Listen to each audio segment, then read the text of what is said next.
Well, good evening, everyone.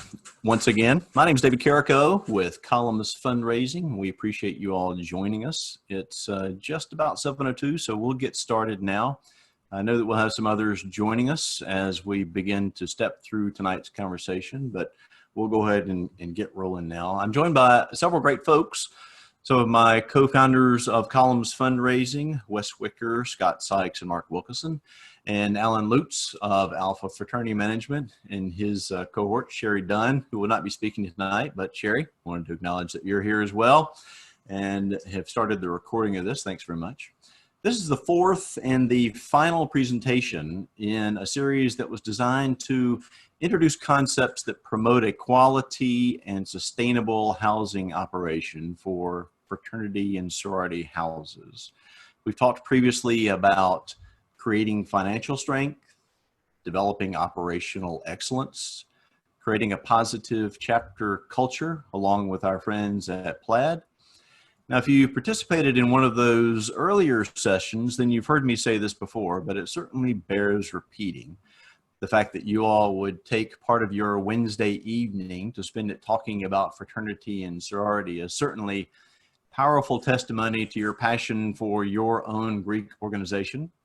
And we both thank you for joining us and commend you for joining us for this conversation here this evening. I know from my own personal experience as advisor to two chapters here in Atlanta, Georgia, where I live, one at Emory University, one at the Georgia Institute of Technology, that serving as an advisor is more often than not quite a thankless task, as I'm sure you all have experienced.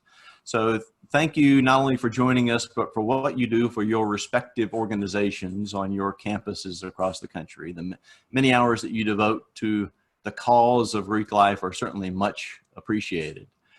I served on the headquarters staff of my own fraternity for 15 years, and having visited about 100 plus undergraduate chapters across the country, I can tell you that honestly, almost without fail, at least as far as I can recall, I can't recall a chapter that was consistently above average that did not have great alumni advisors, great alumni participation. So thanks to you all for what you do. To get us started tonight, a few housekeeping notes. First of all, know that everyone is muted, at least I hope. So if you have screaming kids, as I do, I can hear a 6-year-old who does not want to get ready for bath time, or barking dogs, no one's going to be distracted. Don't worry about the mayhem that may be surrounding you. Secondly, submit questions via the chat window or email them to us if you can't figure out the chat at info@columnsfundraising.com, and we'll try to keep an eye on that email address. Finally, next to finally, if you know someone who couldn't participate today, who might enjoy hearing a recorded version of tonight's conversation, we're happy to send a link to our recorded webinar if that will be helpful. Again, just send us an email to that info@columnsfundraising address. Finally, to save some time, we're not going to go deep into biographical information on all of our speakers because that would take us the first 30 minutes of our allotted time. But know that you can find some information about all of us at our respective websites, alphafraternitymanagement.com and columnsfundraising.com. So to get us started, I'm going to talk for just a second about some very high-level things that are advantages to Greek life. Now, I certainly understand that the audience here tonight is basically us preaching to the choir about this. But I thought we'd share a few high points from an Indiana University study that Dr. Gary Briggs has recently concluded. We heard a presentation from Dr. Pike, excuse me, not Dr. Briggs, from Dr. Pike at the Foundation for Fraternal Excellence Conference, which was held just a couple of weeks ago. And he updated us on some findings from a renewal/update of a survey he did in 2003 on the same topic, the benefits of fraternity and sorority membership. So using data that was provided through the National Survey on Student Engagement, which is a very large survey, it encompasses some 200,000 collegiate participants on 700 or more public, private colleges and universities across the country. So they got a wide swath of responses, but it found a couple of key things. That fraternity and sorority members have greater skills in collaborative learning and leadership.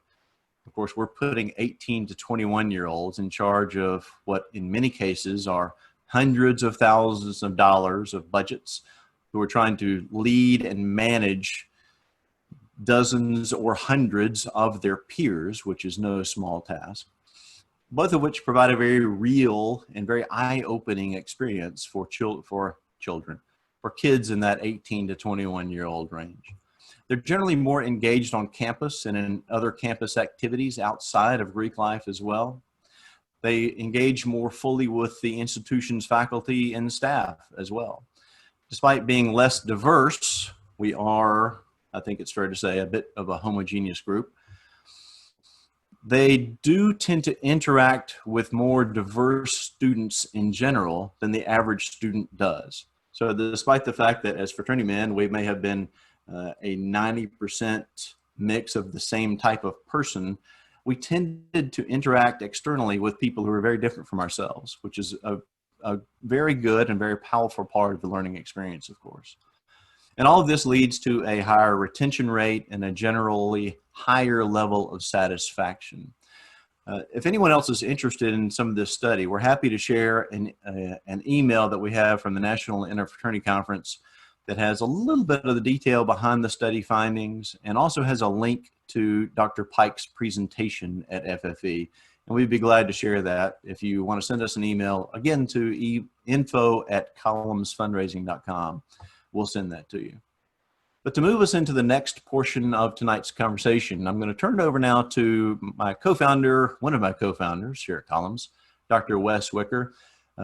In addition to his professional responsibilities here at Columns on the fundraising side, Wes is a very long-time volunteer for his own fraternity, Theta Chi, and in fact has recently become president of Theta Chi's housing entity called the Norwich Housing Corporation.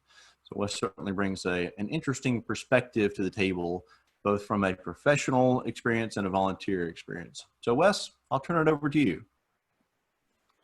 Okay, thanks, David.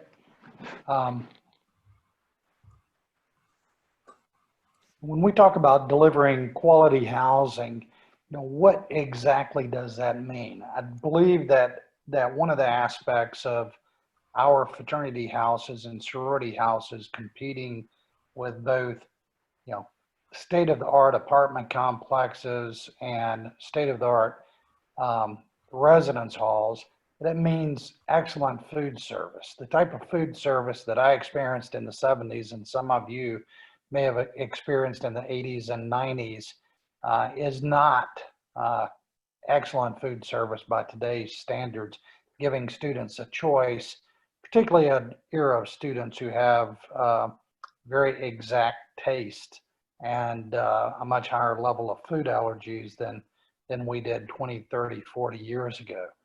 It also involves having fast Wi-Fi. One of the most common complaints I hear among our chapters is that the internet is slow in the house. And I think today with the technology that's out there, perhaps dismantling old services and bringing in new state-of-the-art Wi-Fi is important.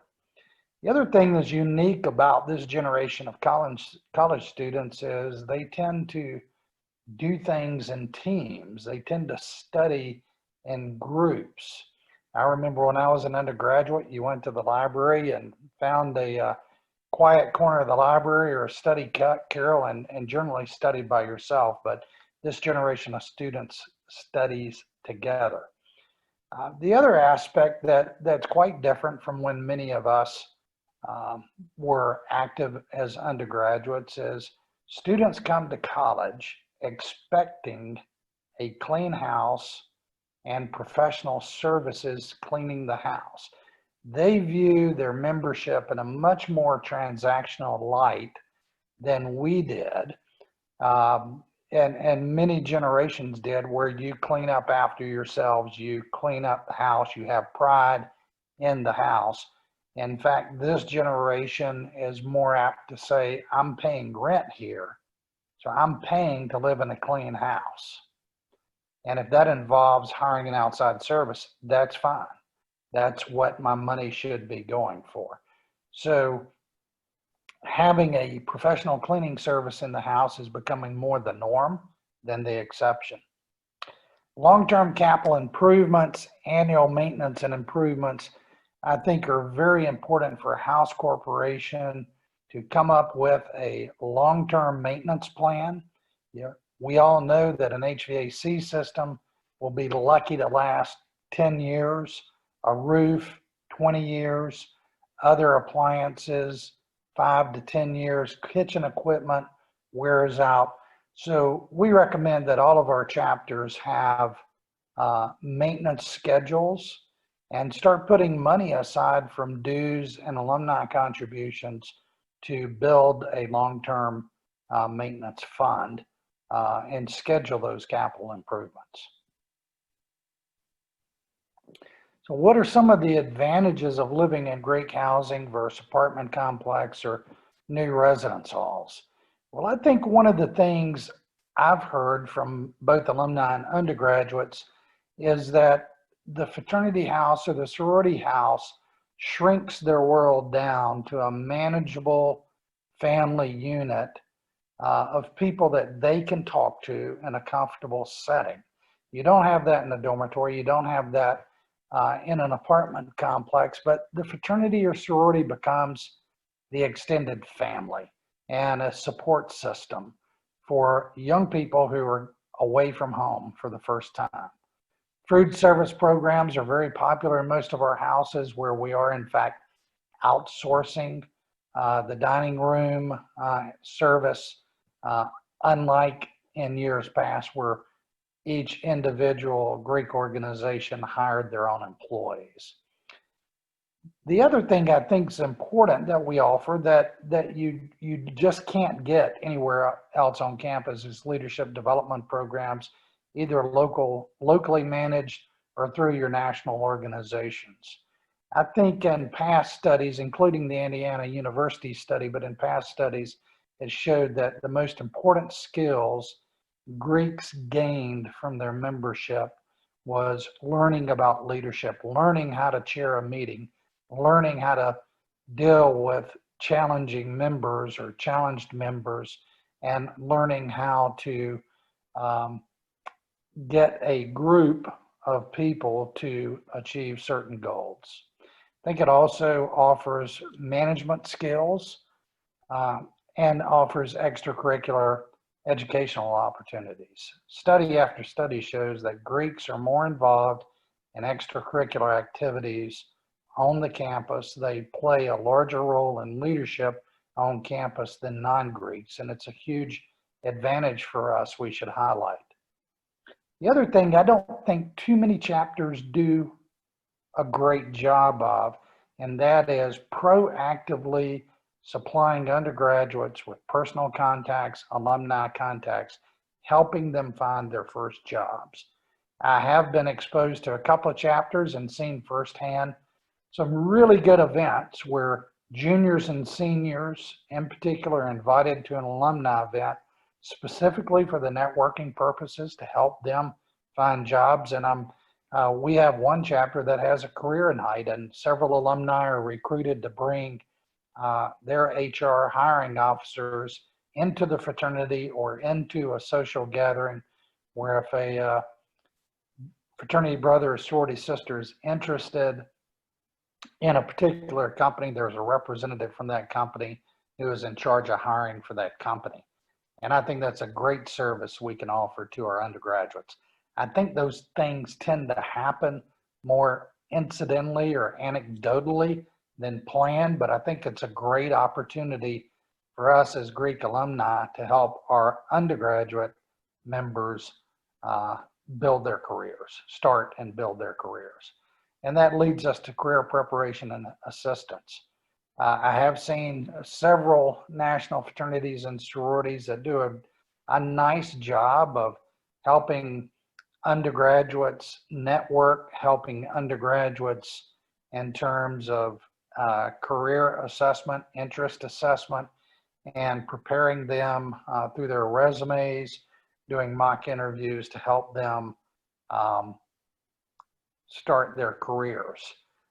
Another opportunity there is internships. Again, I see a lot of that happening incidentally, but I think we as Greeks have the ability, we certainly have the network to be much more intentional on all of the things in this column to offer our members something you're just not going to get if you're living in dormitory number 3 or you're living in apartment number 3 in a high-rise unit.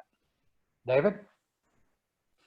Thanks, Wes. One thing that I'll mention, if any of our attendees happen to be a member of Pi Kappa Phi, we actually had an intern from Pi Kappa Phi this summer from the University of Georgia, and it was a great experience. We thought highly of it, and it was sort of an informal deal, but it was very well done, and we were glad to have the benefit of his experience. So, Alan, we're going to turn it over to you now. So this is Alan Lutz, and we'll take it away from here. Thanks, Alan. Lutz. Thanks, David. Great introduction, Wes, with highlighting some of these areas that are the advantage for our Greek chapters, our Greek members, and our Greek housing. And it's really a scenario where I think we have to become more strategic about it. As we look at leadership training opportunities, I'll share some of the points that can be implemented fairly easily.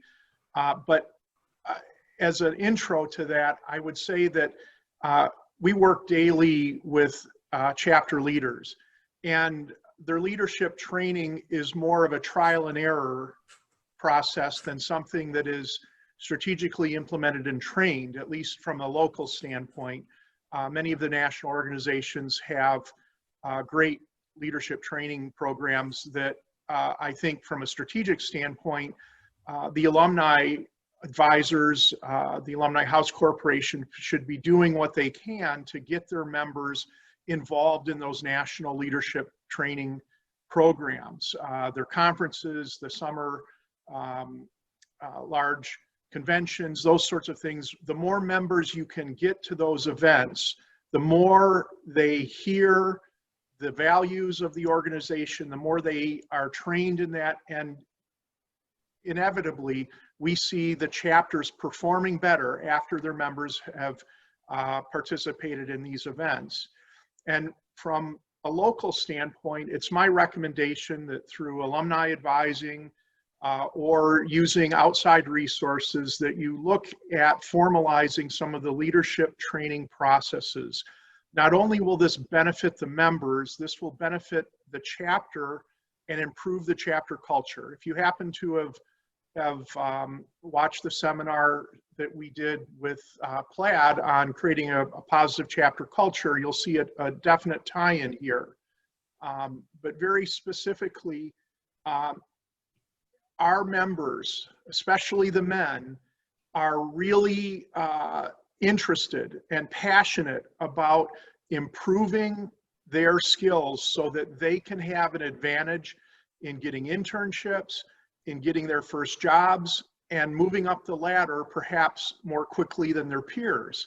And it's through these leadership experiences that they will get, and the other extracurricular educational opportunities that we'll talk about, that these members can really develop the skills that will better prepare them for their careers. And when we find that these are offered, we get a great response. You know, often out of a chapter of 100, we'll often have 65 to 85 members attending some of these sorts of sessions. And so from a leadership training standpoint, it's really my recommendation that you work with your chapters to undertake a strategic planning session or a chapter retreat, ideally before classes start in the fall. Similarly, an officer transition workshop where the old officers are conveying information to the new officers at the change of the term of office. And again, this should be a facilitated process, having an outside facilitator that can lead them into leadership, goal setting, and direction, and creating a unified board. And as they go through these, they will be learning these skills. When we talk about recruitment training, that's something that should be done at least once a year, if not twice a year. And recruitment training is really nothing more than how to make friends and influence people. And that becomes, if it can be referenced and the members understand that they're being trained with skills that are going to benefit them in their life after college, they're going to be much more passionate about those sorts of things. And so as we, other topics very briefly, connecting officers with alumni advisors to maybe have a monthly phone call to ask questions and act as a resource, and some sort of extra educational program that talks about your fraternity's rituals or ceremonies and the values behind the fraternity. That level of understanding and the tie into the values creates a better culture, creates better understanding, and frankly, it creates better citizens in the future as they understand and start to live out those values. Please progress there, David. Another thing that we would recommend that we've had great success with at the chapters where we have worked with in this standpoint is some sort of executive education series. And what we would suggest is that you perhaps do 3 evening seminars or a 3-hour seminar, 3 in the fall and 3 in the winter. And perhaps you might do this over a period of years where over a 2-year period, you alternate the different topics based upon what the members are interested in. But over a 2-year period, the members would have a full slate of executive education programming.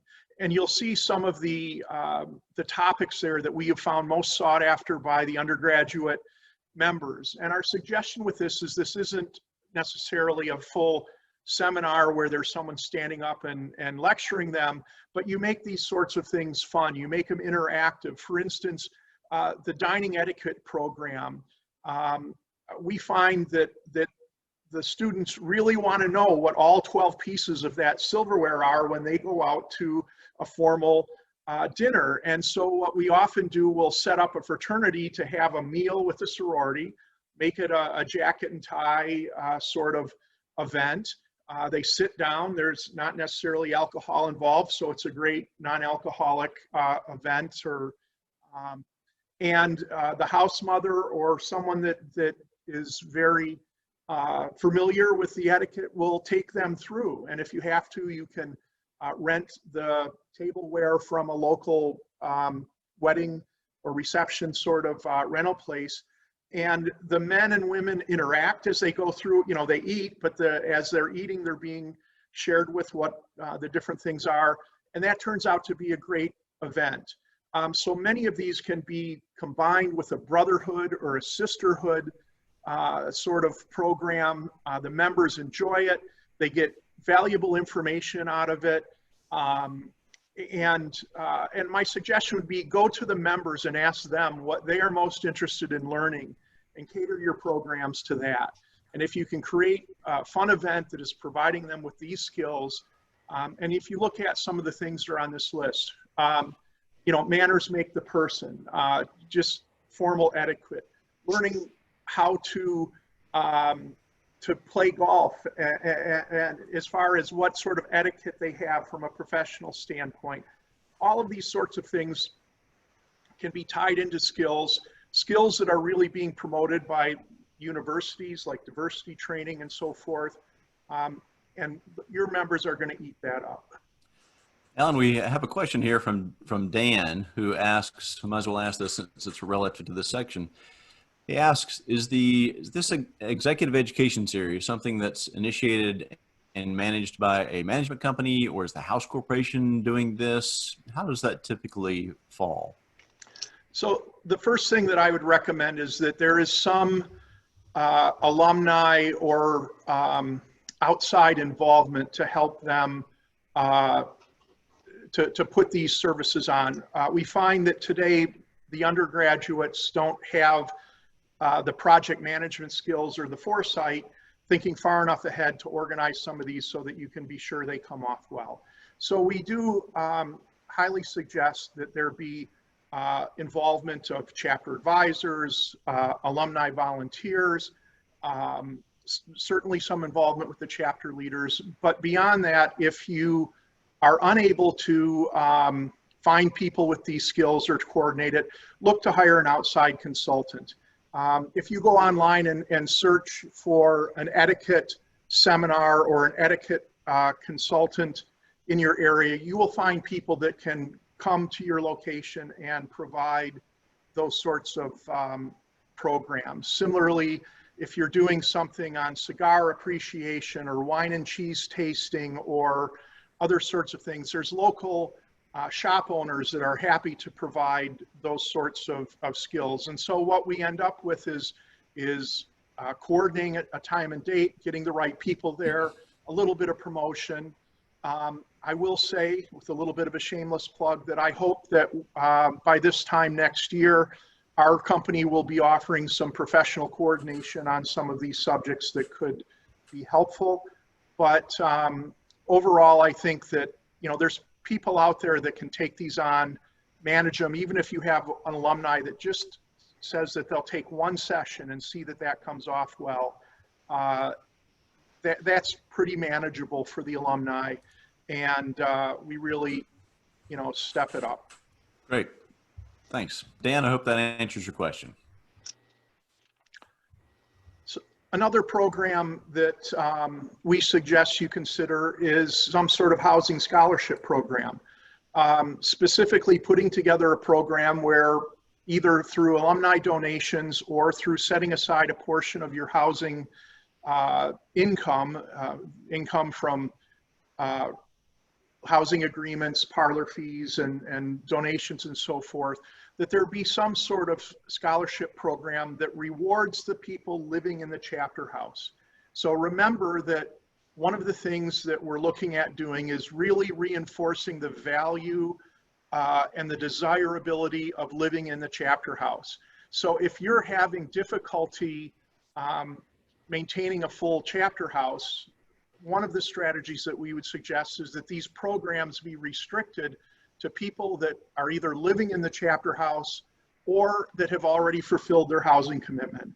And if you've visited in our earlier seminars, we're recommending a membership agreement or a 2-year lease, something that's requiring a minimum of a commitment to live in a chapter house for 2 years.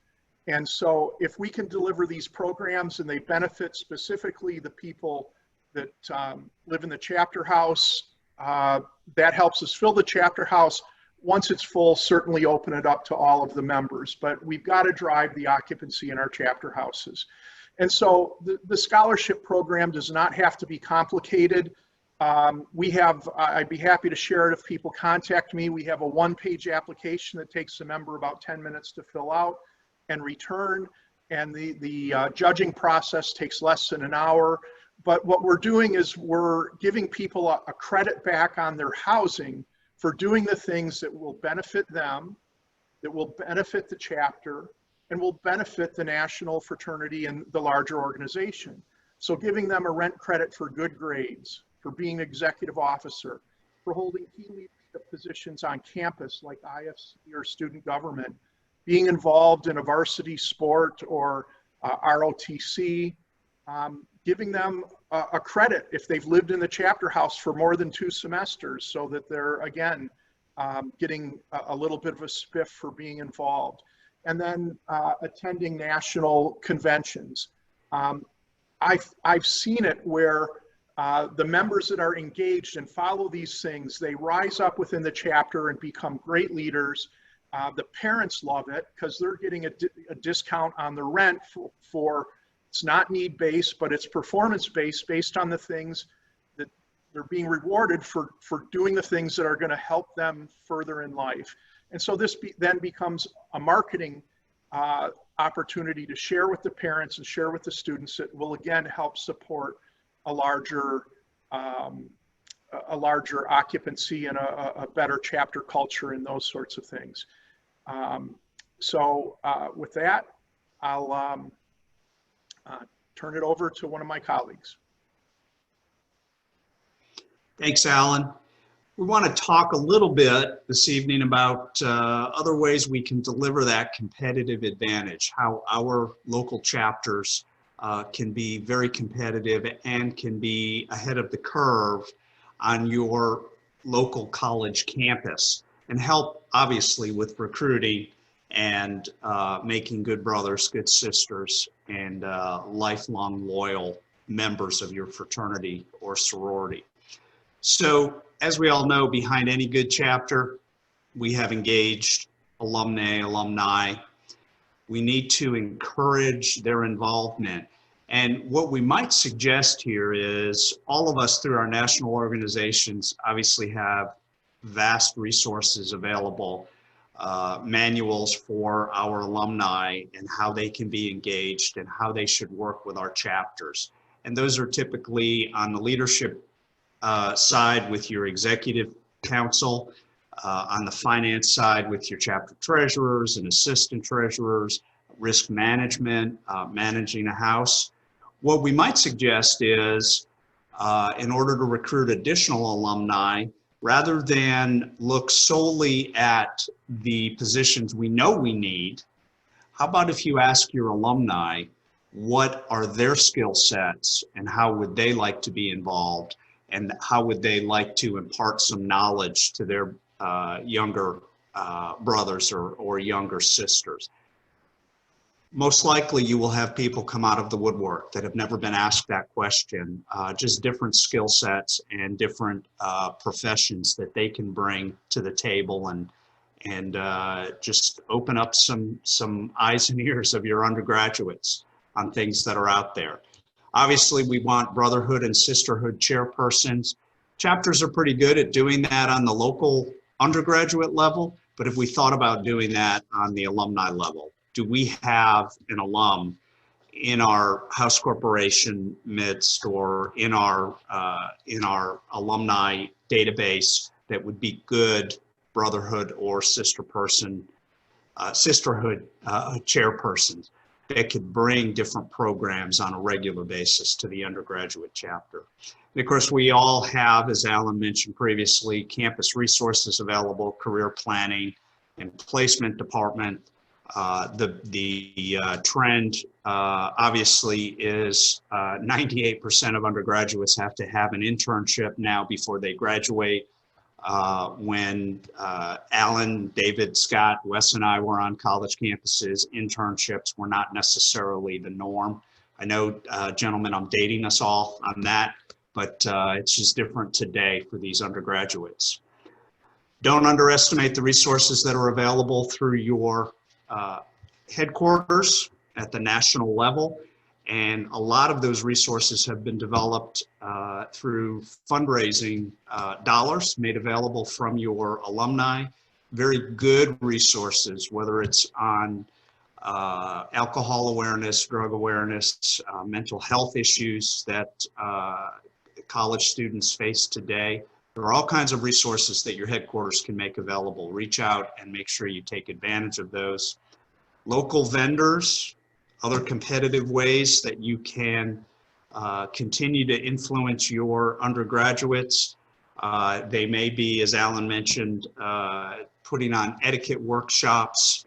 Perhaps you have some alums or local consulting firms in your town that are great at sales training. You know, let's face it, throughout life, all of us have to have some type of sales training. We're selling for the rest of our lives, whether it's starting with recruitment at the local chapter level, and then ultimately in our careers, we're selling products, we're selling services, we're selling ideas. So these are just some of the intangibles. One of the other things that I would mention, which I think is huge right now because it's severely lacking right now due to the use of social media and texting and all the evils that come with one of these things, is public speaking. We have, in my humble opinion, not done enough to promote public speaking. Rather than communicating with this little box we need to make sure that our undergraduates are at the top of the class in terms of being able to communicate. So do you have any alums that can come in and run some public speaking workshops and teach these kids how important it is and how easy it is, frankly, to give a speech or to make an impassioned sales pitch? One of those things that they probably don't get right now in their college classes, and that they need. So other things, strategic planning, career mentoring. It might be interesting to pull people from certain careers in light of today's world with the pandemic and COVID. Maybe one night after dinner, there's a nurse or a doctor from the local healthcare system that just comes in and talks about what it's like to be in that profession, especially in service with the COVID pandemic. So there are lots of opportunities, and one of the great things about this, all of these competitive advantage, these workshops, the vendors, all of this is a great opportunity for fundraising. Alan also spoke about the scholarship program, another great opportunity for fundraising. Parents and alums of your chapters would most likely enjoy hearing about this and enjoy contributing to it. So with that, I'll turn it back over to Alan. Thanks, Mark. Great ideas there. And one thing that occurred to me while you were talking that is a little bit of a tidbit for our participants is that if there's a Men's Warehouse in your area, they have an affiliation with NIC, and they will come in free of charge and put on Dress for Success workshops. I suspect there's some women's clothing outlets that have affiliation out there as well that would do that. So that's a very simple and easy thing to coordinate through a local Men's Warehouse.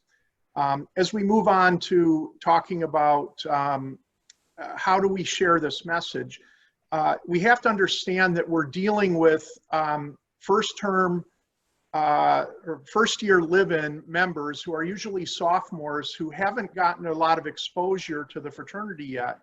And it's not realistic to think that they will have absorbed all this tribal knowledge or all of these things and benefits by the time they're either signing their lease agreement or the time that they're moving into the chapter house. So it's imperative that there's a little bit of a communication program going on there to market the opportunities at your chapter and to promote the great things it's going to do for these members so that parents and those members can be swayed to live in the chapter house and to participate in these programs for the benefits they're going to get through that.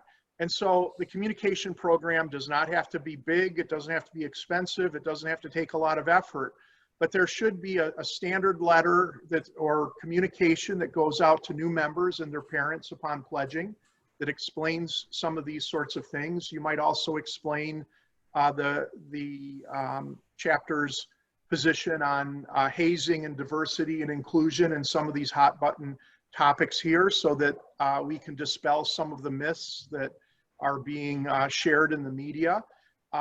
Another thing that we highly recommend is that very shortly after a person becomes a new member, that an alumni or a chapter advisor, someone deliver a short message in person with those that pledge group to talk about the values of the fraternity. What is not acceptable? What is acceptable and expected conduct? What is not acceptable? And then again, sharing the message about the chapter house and the value of living in and how it impacts a person's life as far as the experiences that they've had with their brothers and all of these advantages that we're talking about. And generally, as I've shared previously in other seminars, we really recommend that the members and the parents have to get typically about 3 communications to get that message through and register. And whether that be by in-person, email, text message, however, you've got to get those simple, quick hit messages out there to get these points across to them. And then beyond that, I think you really need to publish your success stories. Most groups are providing a newsletter a couple times a year. Make sure and get the members and the parents' names on that mailing list. Include GPA info in there about students that make the honor roll. If their chapter GPA is above the all men's GPA, publish the scholarship information and the recipients. All of those sorts of things that we're promoting here as benefits of leadership. Share that good information so that others see it and are attracted into those same sorts of opportunities.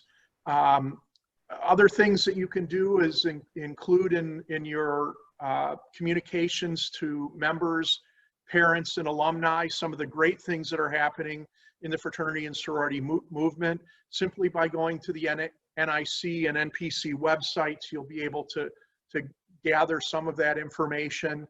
And then, as it was suggested earlier, the more interaction we can have between alumni and the undergraduates, sharing the benefits of the fraternity, creating opportunities for each other, sharing how it's impacted their lives, that has an impact. It very definitely impacts the men and shapes their future and the decisions they're making by speaking with alumni that have a level of respect within the organization. So even a summer cookout, a golf outing, any of those things, get some of the undergraduates involved, create these career workshops where alumni and undergraduates can interact, have an end of the year formal banquet where alumni and members get together to send off the graduating seniors. All of those sorts of things are great opportunities to share the values, share the benefits, and really support the chapter and what it's trying to accomplish. And then the last tip that I'll share with you is that you should be sending out your housing agreements very shortly after the pledges accept their bids. We are already sending out housing agreements for the fall of 2021 to some of our groups. Once those young men or young women pledge the group, they are excited, they are bought into the group, and that's the time where we can take advantage of getting those housing agreements signed. The longer you wait, the more that those people will drift off, either dissatisfied with the experience or finding other housing opportunities. And we find the difference between signing leases beginning October and signing leases beginning January or February is a loss of about 10% of occupancy in a lot of groups. And if you have a chapter house that even sleeps 35, you lose 3 members that you could have gotten otherwise. You know, that's $25,000 to $30,000 of income that could completely fund all of these sorts of programs. And so, and similarly, you know, I believe that a lot of the things that we've shared out there, even if you have some professional involvement, could be delivered with a budget of somewhere between $6,000 and $10,000 per year.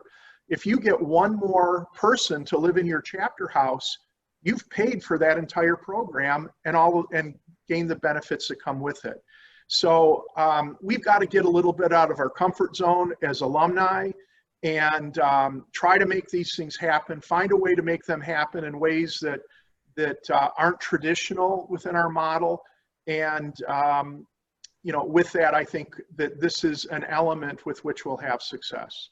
Alan, before we turn to you to wrap up with the results, let me remind all of our participants that if you've got a question, feel free to send it to our Q&A window, as Dan did earlier. Don't have anything out there right now, but also if you have any suggestions or recommendations that you, your organization, your house corporation may have undertaken that mirror or are similar to some of the things we're talking about here that you found to be particularly successful, please do feel free to share those in the Q&A window as well. We'll share those with participants as we go forward. And Wes, I'll put you on notice that when we come into our question scenario, I'll call on you maybe to talk a little further about housing and what it looks like from the national perspective, any sort of trends you may be seeing from Norwich or COVID-related activity that's taking place. Might be a bit timely to talk about today. But Alan, why don't you give us a wrap up real quick here? Great, thanks, David. So understand that this topic is part of a bigger set of strategies that we've shared, this being the fourth in a series of 4 different seminars. Our long-term goal is to create a sustainable, successful chapter and a chapter housing operation. And so the elements of doing that include setting yourself up for a strong financial foundation. Secondly, developing operational excellence at the chapter house. Third, developing a great chapter culture. And fourth, implementing these sorts of programs and creating the advantage that will start to bring our chapters back from this big focus on large social events and back into the benefits of a residential experience and leadership training and extracurricular education that are really what we know has great long-term value beyond just the fun of the social. And so as we look at this particular case of developing and implementing programs that create the advantages of living in the chapter house, if we pursue these and pursue what you can, you don't have to implement everything at one time, but start small and work up as you start to see success. You're going to see members with better skills, and better skills are going to translate into a better run chapter and a better experience for those members. You're going to see better undergraduate leadership as they have better training and better skills, which again promotes the chapter, delivering a better experience. Through the executive education and leadership training, your new graduates are going to be able to go out into the business world and have a leg up on their peers and their competition. They're going to value their fraternity experience more for giving them that opportunity, and hopefully they will become more engaged and dedicated alumni or alumnae that are going to continue to support the chapter. And I really suggest challenging these young men. If you deliver these programs, you need to share with them, this is a pay it forward kind of situation. We've got people that are delivering this to you to make you successful. So as you become successful, you have an obligation to come back and share money, share time, whatever talents you have, you need to share that. And that's a seed that needs to be planted as we help our people become successful. We should see increased chapter house occupancy, which leads to better financial stability and overall just a better operation. And if you really extrapolate this out to say, if you implemented very strong programs in these, I gotta believe that your chapters would just be monsters on campus. The recruitment would be so much easier. The guys that would attract, that would want these sorts of things, would provide a strong chapter base, and it would just make your groups hugely competitive and your members hugely successful going forward, more than you might already have now. So those are the sorts of results that I hope you would be able to deliver, even if you just got 25% of the results I talked about, for $6,000 to $10,000 a year of expenditures, which would probably be paid for with increased chapter house occupancy. This is a win-win for everyone. Absolutely. Thanks, Alan. We got one question from Darren, which is an interesting question. And I don't know exactly who may be the best person to answer this, but let me throw this out and raise your hand if one of you wants to take a stab at it. Darren says, I'm trying to get a house for a new chapter.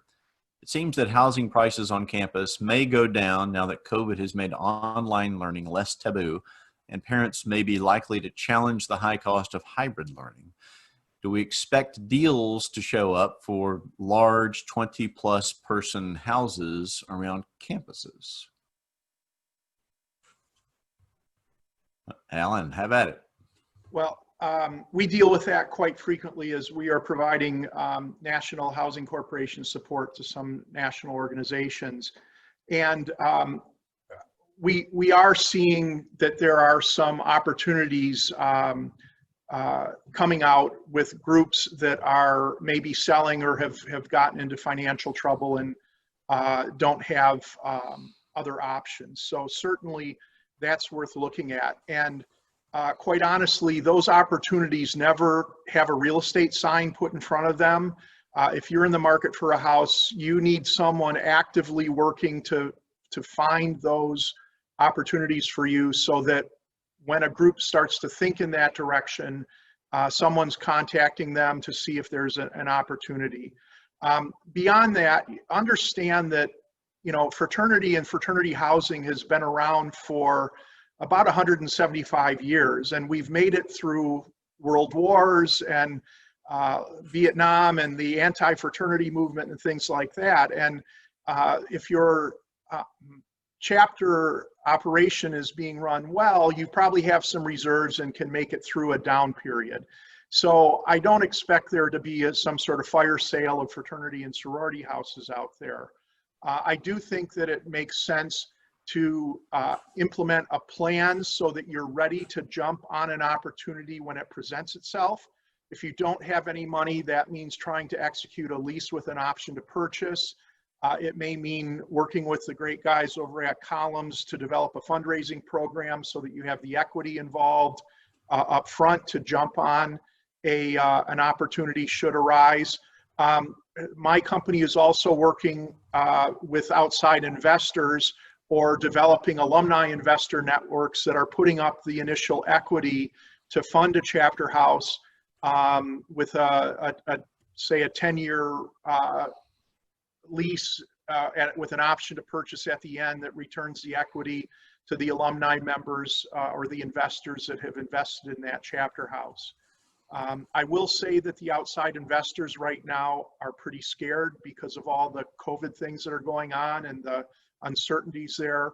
But we're going to get past this, hopefully within about 12 months, and get to some sense of normalcy. The other thing to understand is typically the fraternity and sorority housing is on some of the best real estate in any of the towns, located on main streets, close to campuses, things like that, that even if something goes sideways, those properties still have great value. And so again, it may mean working with a lender or someone up front who can recognize that, having them giving you a letter of commitment saying you're qualified for a mortgage up to a certain amount of time, a certain amount of money, so that when that house jumps on the market, you've got an offer ready to submit, you've got earnest money, you've got the equity to put in the deal, and you've got a letter from a lender that says that they will lend on the right opportunity. Those are the best ways to capture a house. Darren, one thing that I would add real quickly is, as Alan suggested, you don't get a for sale sign propping up in the front of the house. You might put a bug, if you have not already, put a bug in the ear of the Greek advisor or Greek advisors to say, hey, we would be interested if you should hear of an organization that may be finding themselves on tough times. If you could just give me a heads up and I can initiate a conversation with them, that might be helpful, because they're likely to be plugged into how organizations are doing on campus. Mike Rollins asked if we could provide contact details for setting up investor groups. Mike, I'll encourage you to contact Alan. And I know that Alan can flesh out a bit more fully how those investor group scenarios work. And Orville asks, what are your relationships with Pennington and Omega Phi? My relationship with Pennington Omega Phi is a bit stronger than most because I used to work there. I was vice president of business development at Omega Phi until about 7 or 8 years ago. But Pennington and Omega Phi are what we call the worthy competition. They are people with whom we find ourselves in competition for capital campaigns, feasibility studies, work with fraternities and sororities across the country. While our work is not exclusively Greek in nature, we also work with healthcare, with secondary or independent schools, with some faith-based organizations.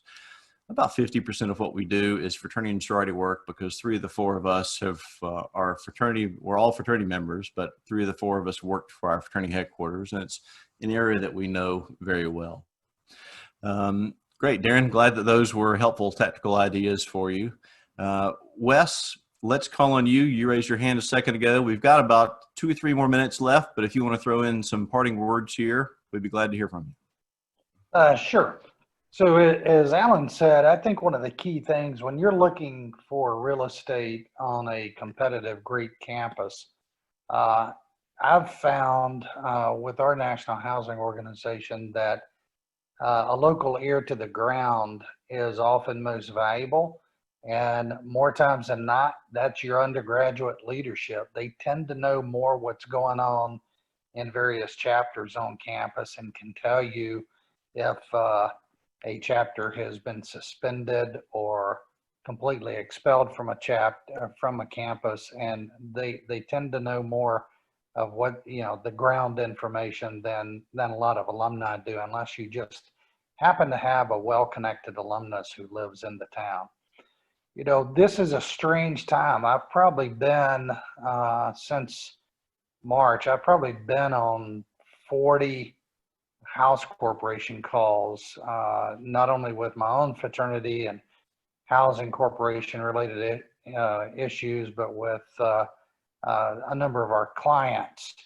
And one of the things I found is what Alan alluded to earlier is getting those contracts signed is extremely important, particularly for our chapters who own their own house and own the land on which the house sits, because regardless of what the university mandates, you are a commercial property, probably established as a 501c7 nonprofit organization. And if the house remains open, you can enforce those contracts. There are different rules, obviously, if the university owns the house or the land under which the house sits. But for many of our chapters, the question has arisen, what happens if the university shuts down, and we have these guys living in the house? We had several cases this spring, interestingly enough, in California, which was one of the first states to completely shut down, where our chapter house contracts remained intact. And indeed, in a couple of our chapters, the houses remained full through the semester. The brothers stayed on campus. They didn't want to go home. They stayed on campus and stayed in the house. What I have found during this time is that much like people who have contacted COVID, is the worst cases are the ones who had underlying problems. In our chapters, the same thing has occurred. The chapters who are having the most difficult time navigating through this are the chapters that had underlying problems. And so anticipating those problems and anticipating opportunities, I think, is important.